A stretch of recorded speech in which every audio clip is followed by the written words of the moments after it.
Hello and good evening. Good. My name is Sam, and I'm here to share some experience I've gained during my time out in the data industry. My presentation will be posted on YouTube for anyone to enjoy, and my scripts will be posted on my personal WordPress, so don't worry about trying to write down notes or copying during my presentation. I've also worked on captioning, you see on the right here, so that you can read while I'm going through here, because I understand how helpful it is to see and hear what's going on. I'd also like to take a minute to highlight mental health awareness, especially during COVID. Please check yourself and those who you interact with on their level of burnout. Help yourself and others, but remember that you cannot help someone else in a crisis if you yourself are in crisis. If you need help or for yourself or another, take the time and resources needed to work through it. Thanks. So when I get to the code examples, if you have any questions, please just holler out, or like Lee said, put them in the chat there. I'll try and see it. If not, somebody else holler up for them. If I'm not able to answer it in time, I'll make sure to follow up with you later on it. Now, this presentation is specifically about learning and exploring the data model in a database once you have legitimate approved access.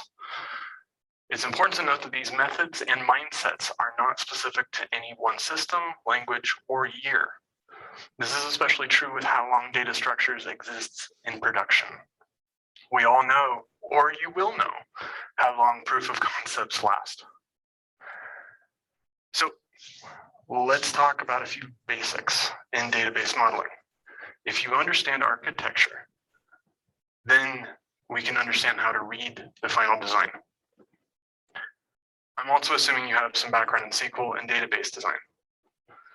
You don't need to be an experienced data architect or modeler, but knowledge of basic star and Kimball storage methods are helpful since you're likely to come across them. In my history, about 13 years, I've pulled data from Excel files, random database query windows, MS SQL, Oracle SQL, websites, REST responses, and the biggest thing is that it's all data and it's all structured. So the most important thing about all of this is that databases are living, working architectures. Very, very rarely is everything constantly named, filled, documented, and indexed. With this in mind, you need to be creative when you're reading what you find to see the patterns without ignoring how those standards evolved over time. In our main database that I'm using at work, even the same column purpose has different naming versions of it. The next thing to keep in mind is that databases have a purpose. You're not just connecting to something for no reason.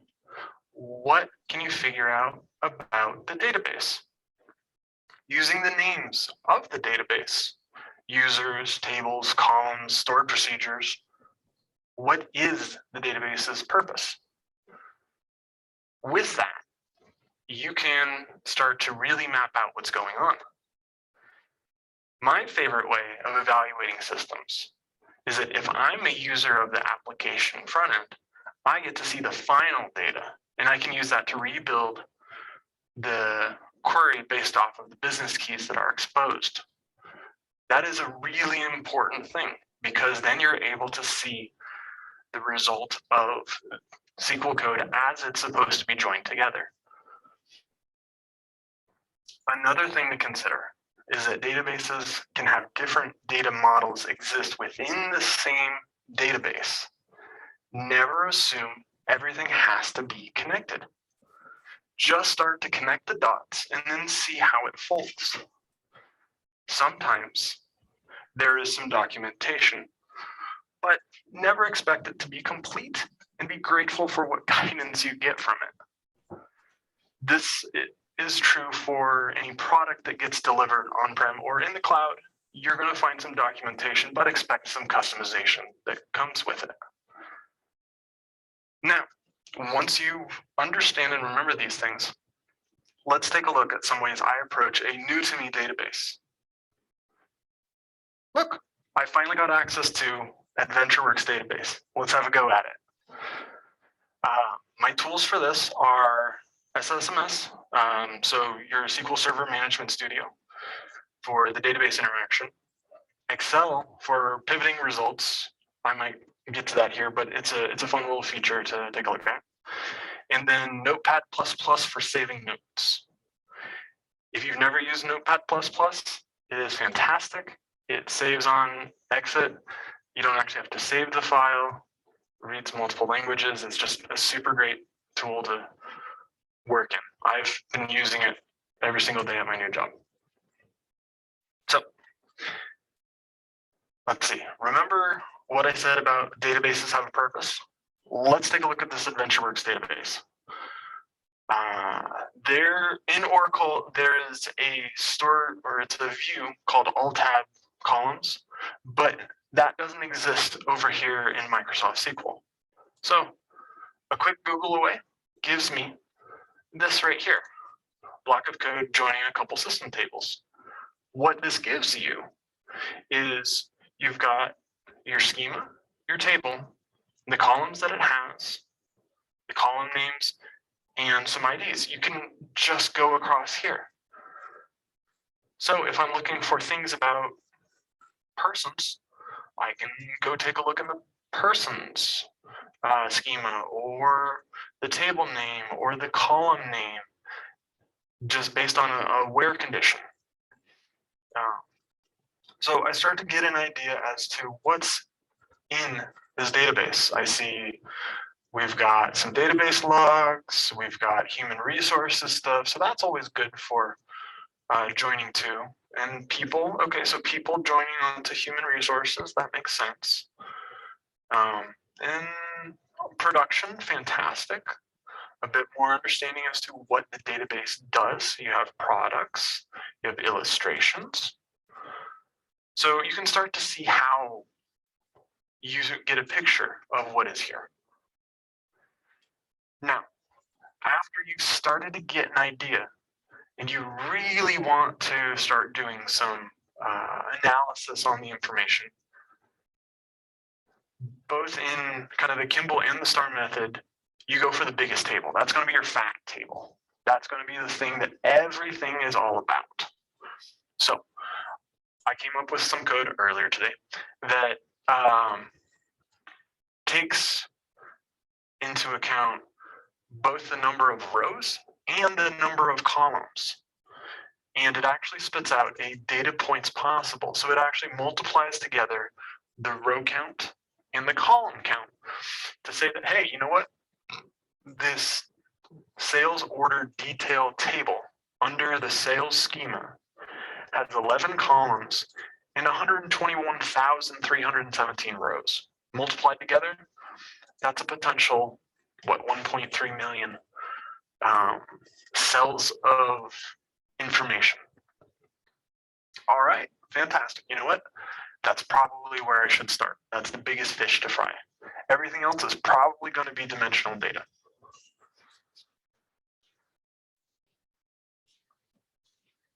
Let's take a look from here.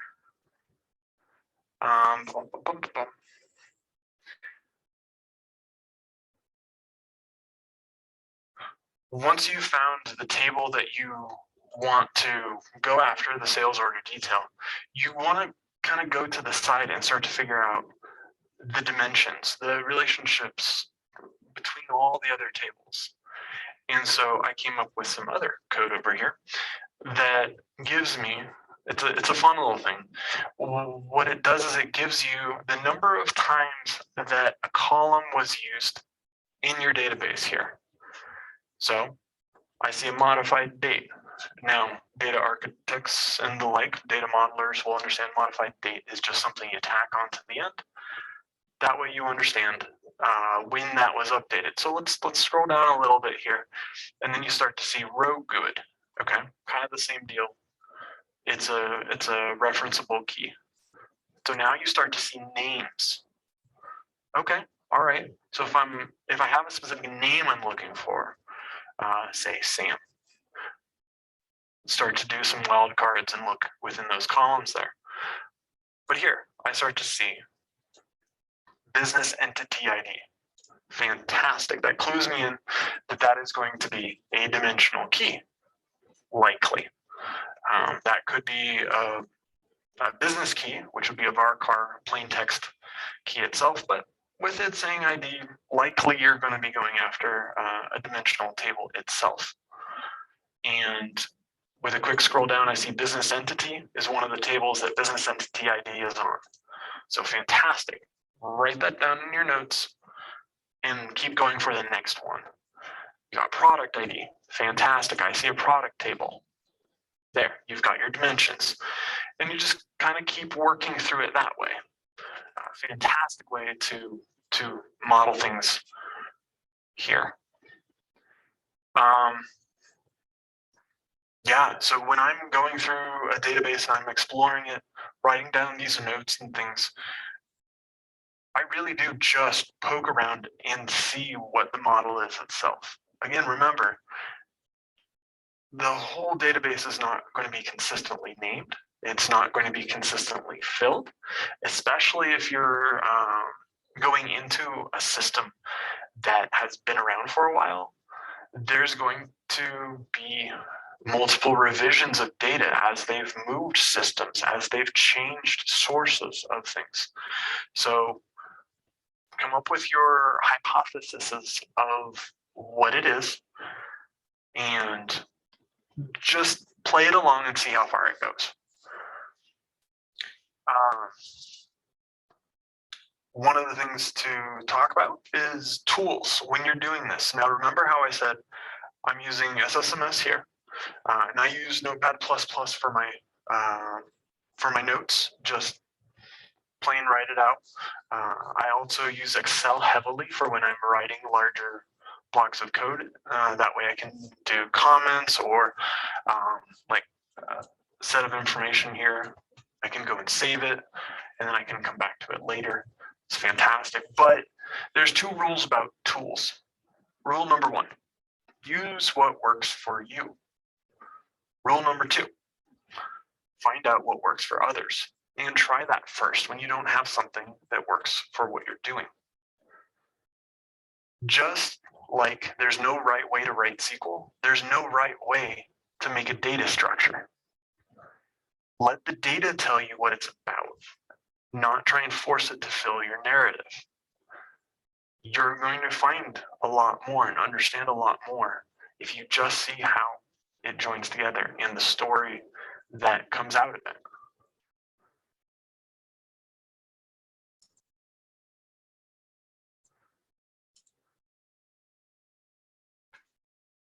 Does anybody have any questions about the code that I have here or methodologies? I actually had a question for you, Sam. Do you do any investigation in terms of things like foreign keys? Yes, actually, sorry, that was one of my notes here that I blew past. So I never assume that there's perfect primary key or foreign key relationships. I was trying to do some of that in here where it would actually point out on another column what was a primary key, as you can see my notes there. It wasn't panning out super easy itself, but that is a super great point, Lee. So on these tables here, because AdventureWorks is all up to date to things, here you see, you look for that key that's on there, and you see address ID on person's address is marked as a primary key. That's what that means, PK. State province ID is a foreign key. Fantastic. That means that there's a primary key somewhere else. Likely go look for one that's named under or similar to state province. I believe there's actually a way to go figure that one out. Properties, I think. It's really useful to go into the properties of all the different things that you're looking for.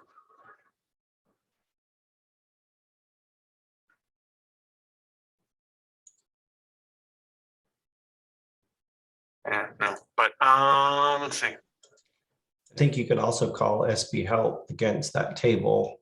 And I think at the bottom, you would get output for foreign keys, but there could be other ways too.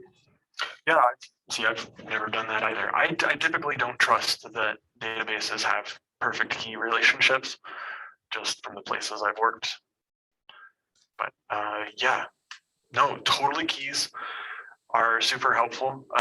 What that also does is that as you're going through and you're modeling itself, once you hit it helps you figure out the dimensions and the relationships between those. Primary key, for those of you who are not familiar, is a unique key itself. There cannot be duplicates of it, which is fantastic for when you go and build it up together. I was working through trying to spin up Power BI. Actually has a pretty decent guesstimate where it tries to infer connections and build the data model behind the scenes. It's not super nice on your computer. It's really hard on resources, but that might give you an idea. It's also super nice because Power BI can pull in a bunch of different data sources, flat files, SQL, a bunch of other things there.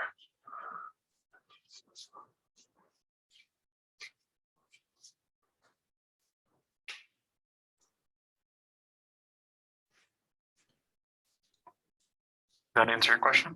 Yeah, it certainly does. Anybody else have any questions for Sam?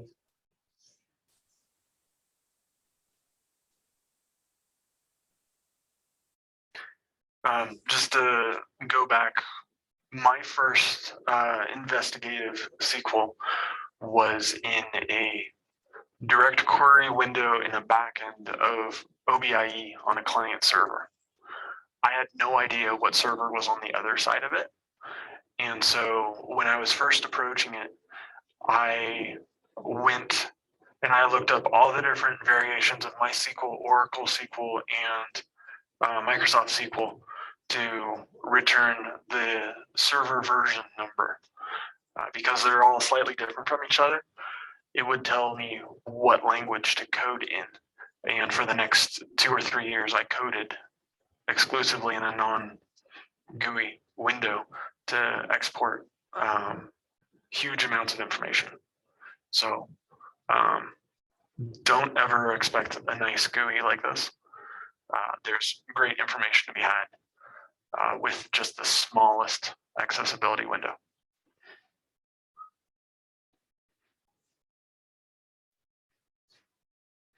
If you guys have any questions following this, more than happy to accept questions. I will post these scripts for you guys to reference, just like I will likely go ahead and reference them at a later point in time as well. Thank you. Okay, yeah, thanks, Sam. That was a really great look at using some system tables to figure out what's inside my database. So I appreciate that presentation. Figure out how to give it back to you. Yeah. There, I think I did it. And so next up, for some who might have joined after we got started, we're going to have Anthony Fortner talking to us about a CICD pipeline for SQL Server. All right, thank you. Let's see here. I got to figure out how to share my screen, right? Yeah. Should be a share screen down at the bottom, I think. I see a leave down at the bottom. I'm off to a great start. Mute, stop video, participants chat, share screen. There it is. It's the green one. All right.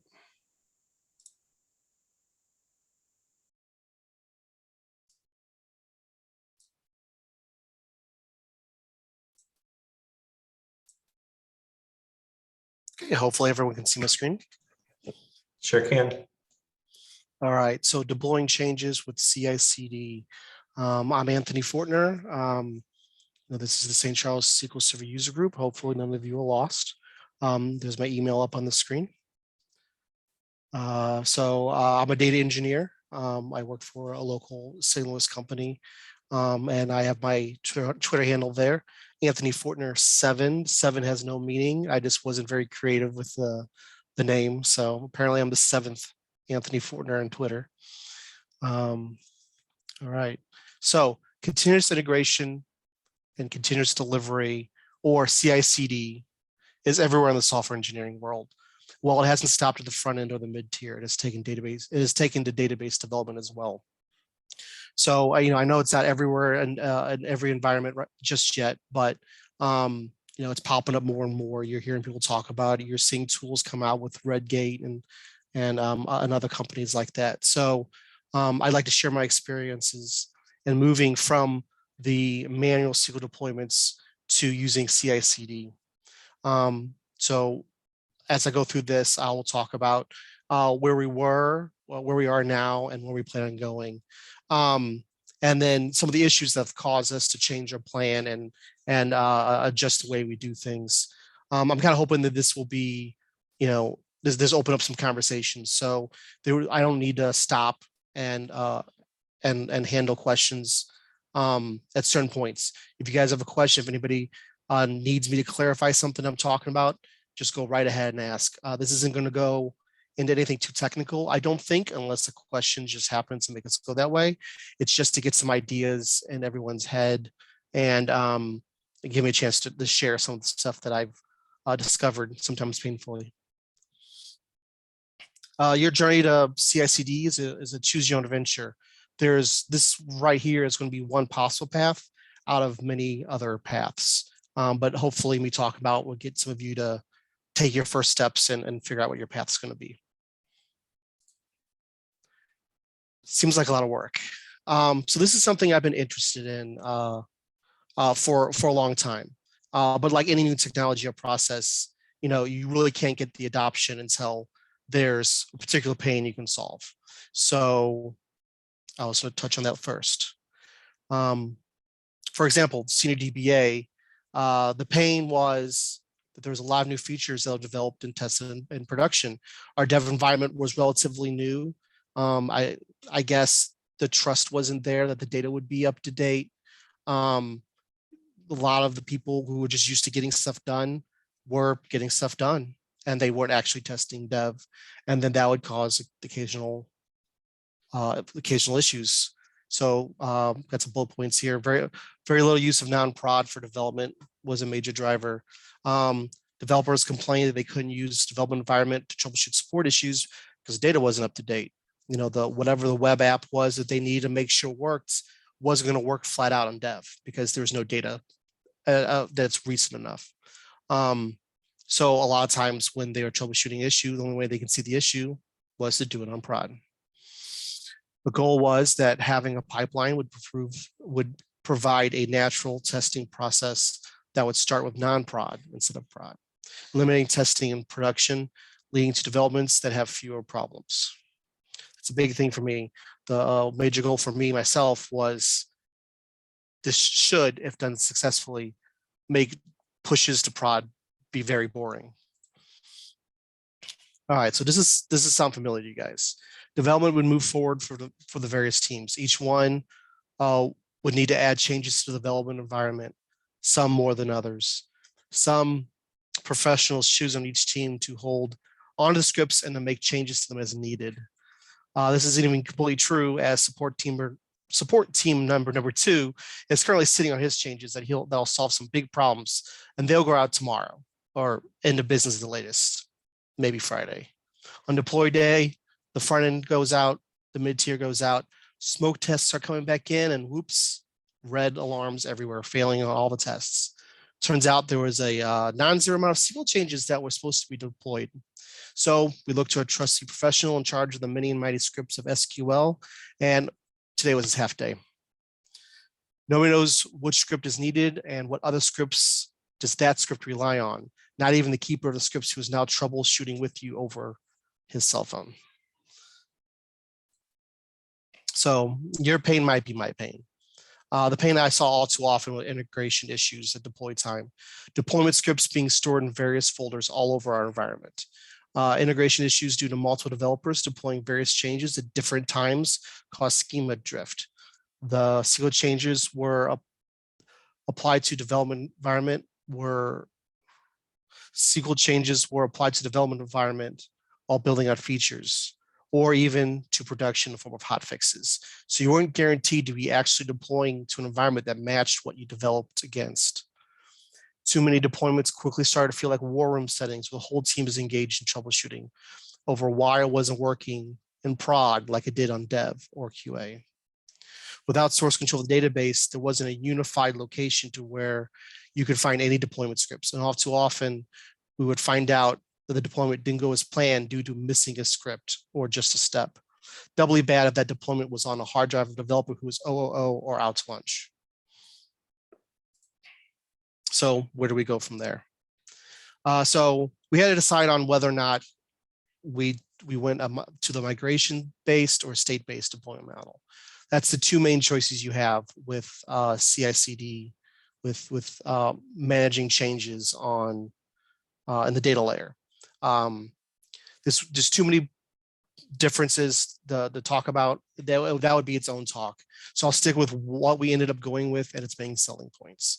I guess the 20,000 foot view is migration based, is you specifically script out the changes that you're going to make. Where the state based is you have a model of what you want the database to look like, and then you look at the differences, and that is what ends up producing a change script. And if you want to guess which one, feel free. And migration is what won out in our situation. The main pluses we had with migration-based database releases. The source of truth is a prod database itself. So what's on prod is the truth. Everything else, all the other environments will be made to match prod. And then the scripts will be applied. The artifacts you supply, the process is you supply change or migration scripts and a clear order.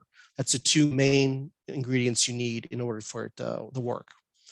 The tool that will process these scripts will do so in the order provided in every single environment. The changes will be reran each time there's a change to ensure that a change didn't break anything. So you make a tweak, all the pending scripts get ran again. Once a migration script has been ran against prod, it is now the truth. Back to point one, right? So there's no need to run that again. So we would need a tool that would handle that.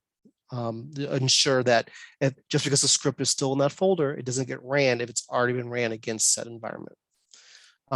This one I felt worked well with a large and established legacy databases. So, you know, when you have, and I'm sure a lot of us do, very large databases with lots of objects that have been around a lot longer than you've worked for the company. You need something that isn't going to be tripped up by all of those and their foreign keys to each other, and issues like link servers and everything else that could cause builds not to happen. And so out of the state base, you need to be able to build your database as if it was code. And it handles multi-step changes easily. So one thing that's a bane for state-based that migration handles very well is something like you need to add a column that's not nullable to a table. You can't just do that in one step. You have to make it nullable, populate it, and then you can move forward, and that's multiple steps. So it's not as easy to do in state-based. And again, if anybody has any questions, wants me to clarify anything, please feel free to go ahead and ask. All right, so the next decision we had to make, which tools to use. Well, we needed source control. We need something to put all the scripts into. There was Git and TFS already in our environment. We went the Git route. We were actually using Azure DevOps at the time. So Git seemed to be a no-brainer for a lot of the decisions that we made.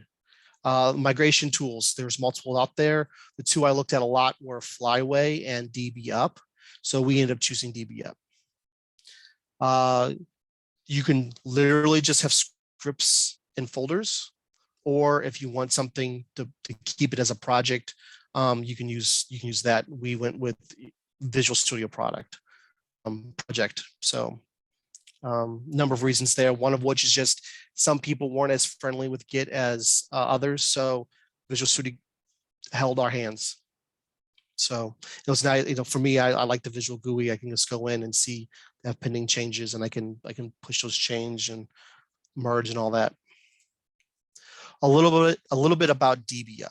It's a .NET library, so we can control and operate how we need to in our environment. So, the application that we ended up using, we built, and it uses DBUp.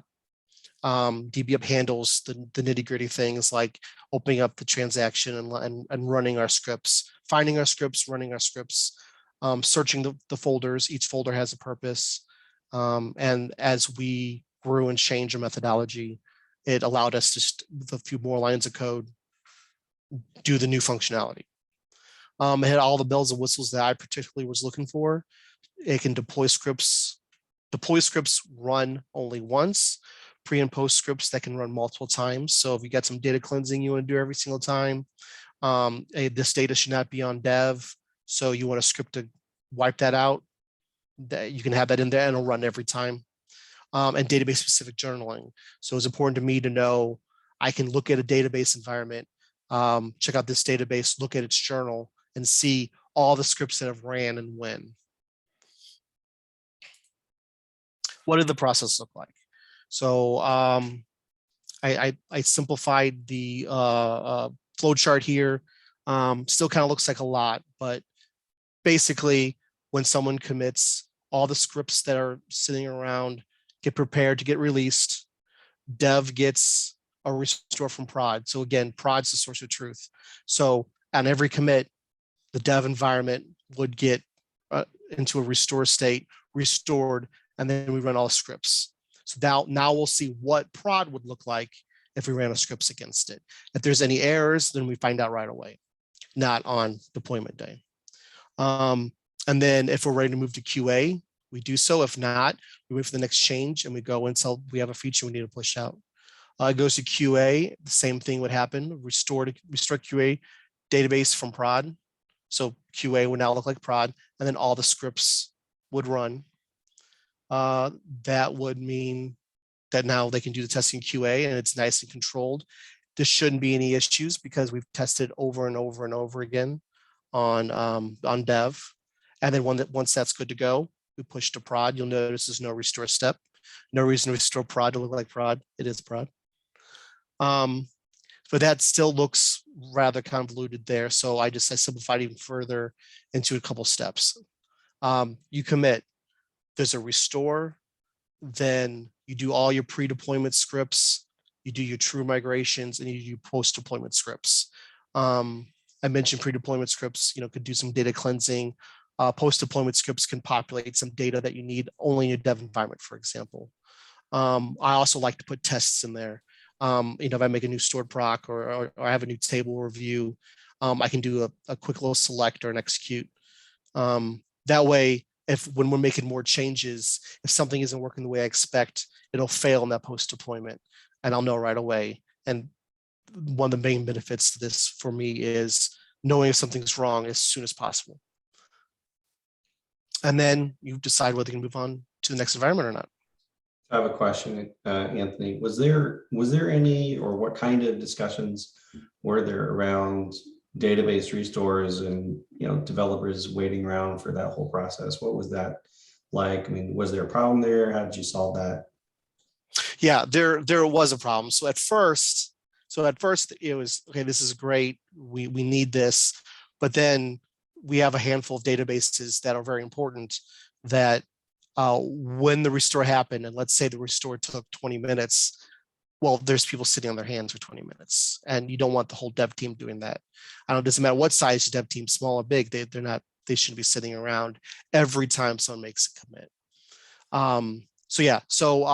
One thing that happened is the senior DBA made some changes and made the restores faster, which was a big benefit. But even then, with the specific databases, being able to saying, hey, I know you're in the middle of doing your testing, but you got to stop because Susie made a commit or Johnny made a commit. That wasn't going to fly. So and they'll get mentioned a little bit later, but what we ended up doing is creating a another location where we do that first push to dev, but not to dev, into a staging server. So that way you can push, you can commit as many times as you want. You can get that satisfaction that everything ran correctly. You can even log into the server and look at it, but it didn't mess up the other dev work that was happening, almost a pre-dev. Okay, thank you. All right, so where are we now? So some of the changes we made, we created 2 versions of each folder. So that way, I mentioned there's the pre-deployment, the migration, and then the post-deployment. Now there's 2 of each one of those. We have the one that won't go to prod, and we have the one that will go to prod. The distinction there is when I commit a script that I'm interested in working on, I might be working on it or working with it for 2 or 3 days. I don't actually want it to go to prod. So we quickly realized that, one worker's code would be holding back someone else's because they're both committed in there. So it was decided it was on the developer to move their scripts to the prod folder when they're sure it's ready to go. And then you're always safe to push out to prod. At any point someone's pushed to prod, only the ones in the prod folder would go. Now in dev, QA, that staging server I mentioned, or any other in between steps would get all the scripts no matter what. So you'd still detect any errors that may happen. Just you'll feel safe in the fact that it won't go to prod unless you've deemed it ready. We ended up creating a deployment folder to hold the already deployed scripts. That's just the help of organization. Very quickly, the usage of the pipeline became gangbusters, right? It was just, it was amazing how many changes we actually had. We didn't realize because they were all done, cowboy style, in a drawer, in a file system. There's scripts everywhere, and all of a sudden now our main 2 databases were just full of 20 or 30 pending scripts. And some of those would move to prod, some of those would sit around while features are being figured out by project managers and everything else. So even though those got deployed and they wouldn't run anymore because the tool understood it ran those, that was still a long list. We ended up with hundreds of scripts. So there's now a deployment folder. We can move it out, clean up whenever we want, and the tool ignores the deployed folder. So it's a deployment, I meant deployed folder. And then those are also put in a folder that's stated. So we know when they got pushed. So it's also a historical artifact as well. We know when those pushes to prod occurred. So we ran into an issue with permissions. So there's some permissions that exist on dev and not QA and not prod.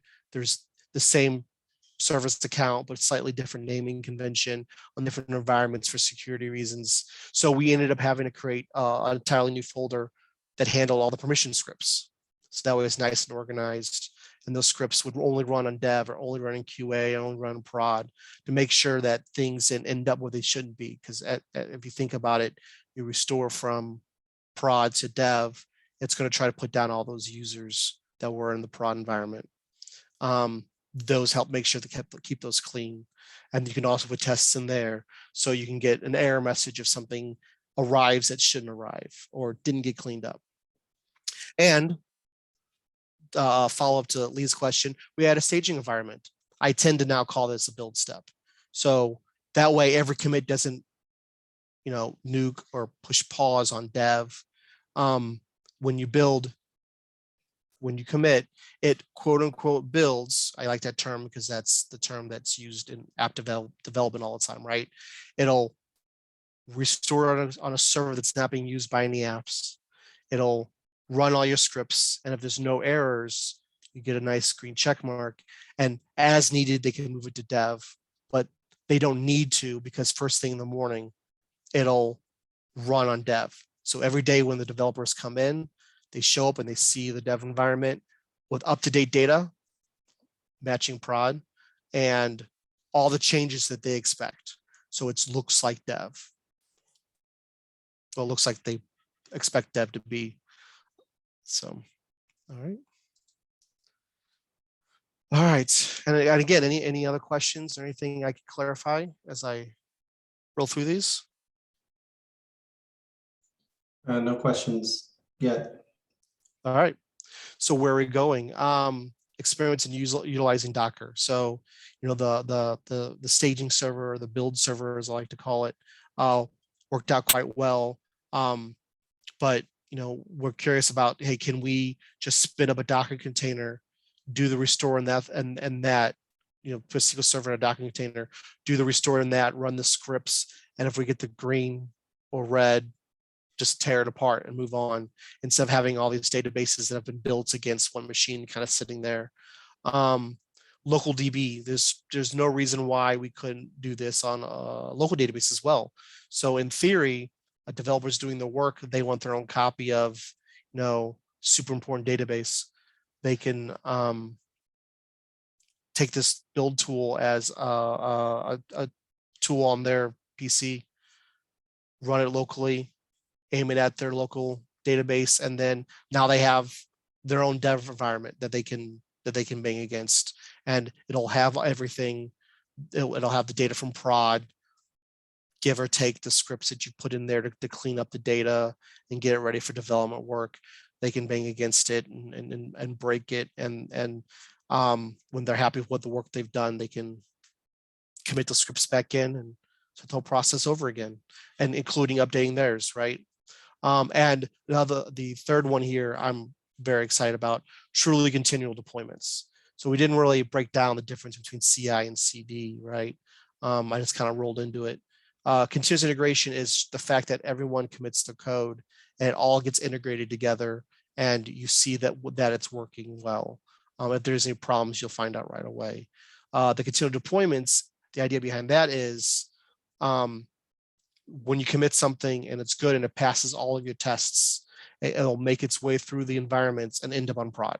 Just continuously a flow of features going through. We actually, for some of our busiest and most important databases, we're looking to pull the trigger and say, if you commit something and move it into that prod folder, it will end up on prod unless it hits an error at some along the way. So you don't have to wait and have a team meeting and talk about, hey, can we push to prod on this day?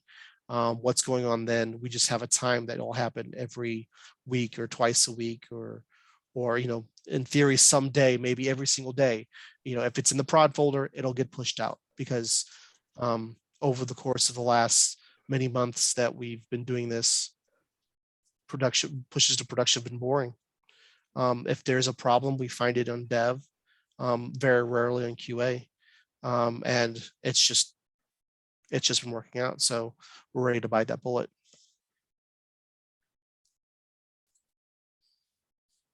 Some of the pain points that were solved. So dev data was out of date. The dev schema was different from prod. So since every deploy updated dev to match prod, there's no longer issues of data being stale. That was definitely a major complaint early on. If we didn't restore dev, then the data was always too old.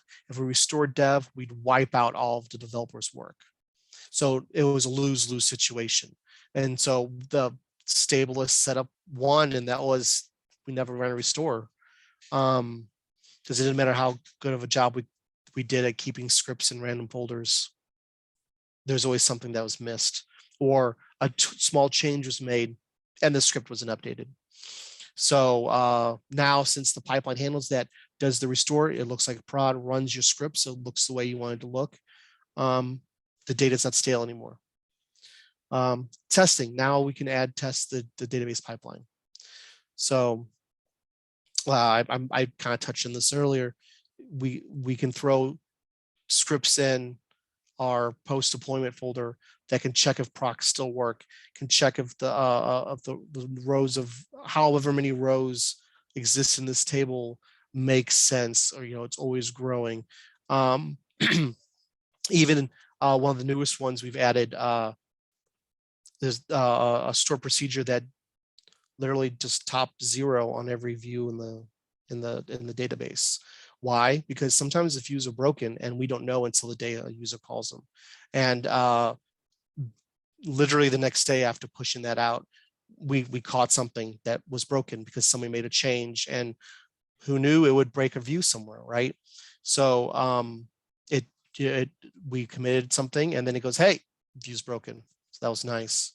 And then deploys to prod was a stressful event, since every change is tested in order every time a change was made.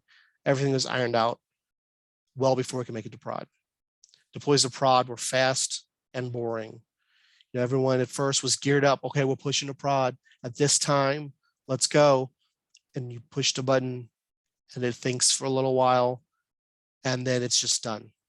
So, you know, clearly every single push to prod can't be perfect every single time, but coming from a situation where it was a war room setting to now, we already stubbed our toes in dev over and over again.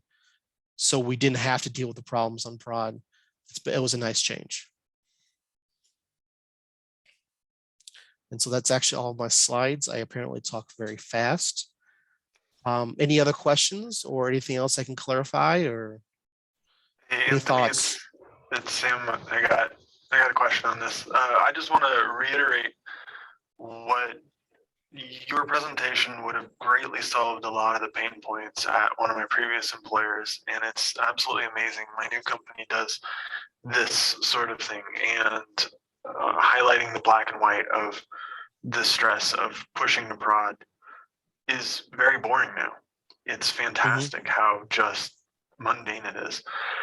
I would like to understand a little bit on the what it finally took for somebody to actually step up and say, I approve of my employees' time to learn this, to plan it, to architect it, and to make it happen, and the training and the buy-in that needed to happen, because that war room setting was that very exciting development time.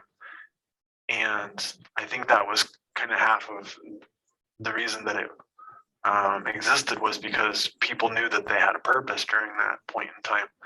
And change is really difficult in an organization and a process. So to reiterate, I'd like to understand a little bit more of the buy-in going into it and the training that went into it.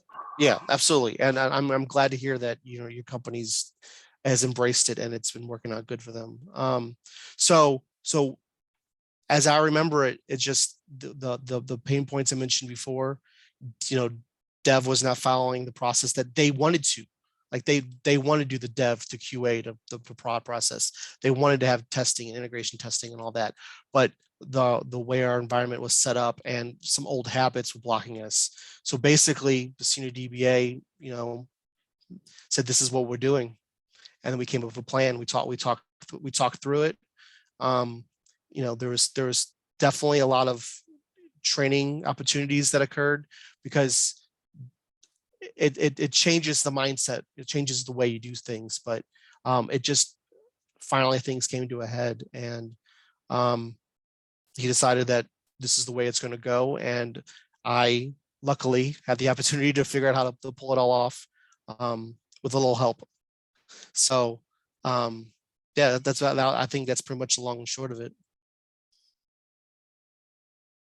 Not everyone has that latitude, I would guess, but yeah, for sure. I appreciate hearing your story on that. Thanks. Another thing that happened because of this is since app dev already had code reviews baked into their usage of Git and Visual Studio. This is another reason why I went the Visual Studio route instead of just files in a folder. Is because their code review tool can now handle the scripts that were committed.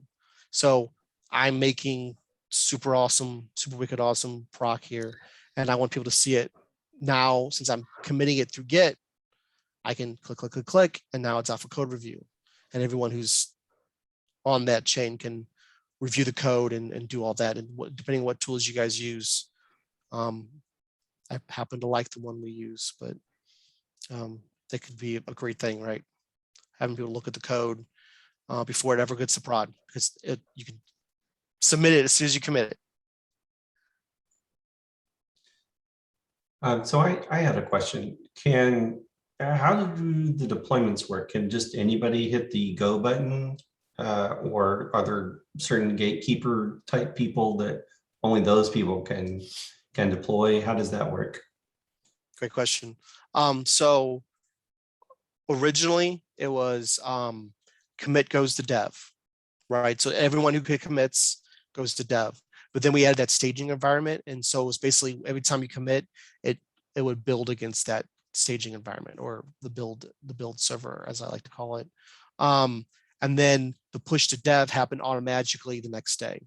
Now, to get past dev, to get onto QA or prod, there was a chosen group of people in a group that could do that, right? And then the last step to prod would be the DBAs, because they've already, in theory, looked over everything. The code can confirm the code reviews actually happened. Who was on that list and everything kind of changed over time. The thing to point out, though, is although that's still technically true today, that's actually going away with these with the true continuous deployment, right? If as databases go to full CICD, you moving it to a prod folder means it'll end up going to prod. So it's exciting and scary. I got a follow-up question on that. What program or application or infrastructure are you using to actually do that integration?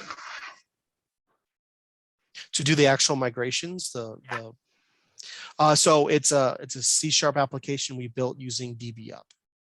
So DBUp is a library that handles a lot of the migration, all the actual verbs you would use in migration, the run a script, the find a script. That's the library we use, and then we coded it up in C# in a handful of lines to do the say, all right, when you pass in the parameter, let's like dev, then here's your rules, run these scripts, right? Same thing for QA and prod and some general checks. Another thing that I glanced over on this, but you reminded me of, we also use PowerShell. So the build pipeline uses PowerShell to take care of some things and to kick off said tool, the migration tool that, like I said, uses DBUp. It handles things like triggering the restore. It handles things like, I didn't even mention it, but we have availability groups. So you have to, for example, with QA, you have to tear down the availability group to do your restore and then send it back up. So that all has to be automated, and that all has to work 5 nines, all the time. So yeah, PowerShell and C#, DBUp. So I'm going to be a hype guy here for the quiet people in the room and say, listen to the process. That's the important part, not the tool itself. The most important thing is documenting the process, following the process, and then as the process doesn't work, adjusting the process and then following the process again.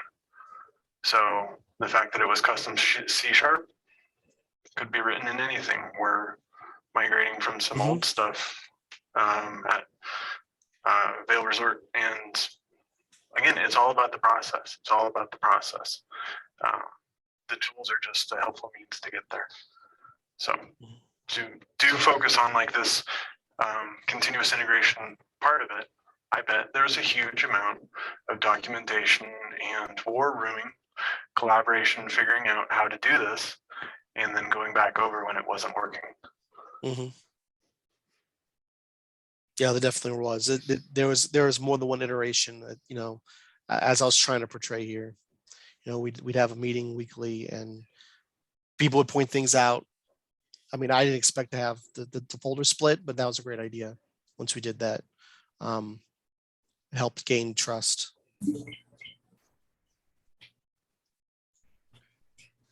Okay, well, I definitely appreciate the presentation and the discussion on how we can do this for SQL Server and get some control over deployments for SQL. So definitely appreciate that. Thank you very much. Glad to hear it. Thank you.